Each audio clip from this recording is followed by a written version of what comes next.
Jmenuji se Honza Řezníček, studuju a snad tenhle rok dostuduju 8leté gymnázium na Praze 1. Abych správně mohl zodpovědět na otázku, proč chci studovat inovativní podnikání, musím nejdřív odpovědět na další 2 otázky.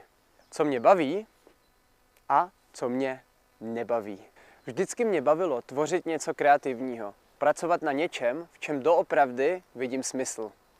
Někteří učitelé ve škole si mysleli, že nerad pracuju. Třeba protože jsem se nazpamětně naučil, jak se provádí hydrogenace organických sloučenin. Opak je ale pravdou. Když mě něco zajímá, makám na tom klidně celé dny v kuse.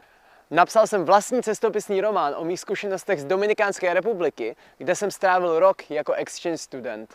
Už 3 roky aktivně dobrovolničím v AFS. Miluju taky jazyky. Kromě angličtiny jsem se sám naučil espanol, italiano, němčinu nebo deutsch a učím se taky arabštinu. Moderoval jsem několik plesů a vystřídal nespočet brigád. Možná úplně nejvíc mě posunulo vedení zájmových kroužků pro děti. Koordinovat tým sama o sobě není úplně nejlehčí.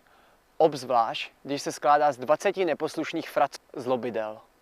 Kromě roku v Latinské Americe jsem dobrovolničil taky 3 měsíce v Itálii a 2 měsíce v Maroku, kde mi došly prachy.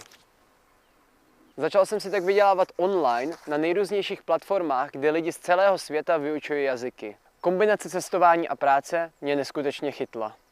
Online podnikání je tak něco, čemu bych se chtěl do budoucna věnovat. Nebaví mě jenom sedět na místě.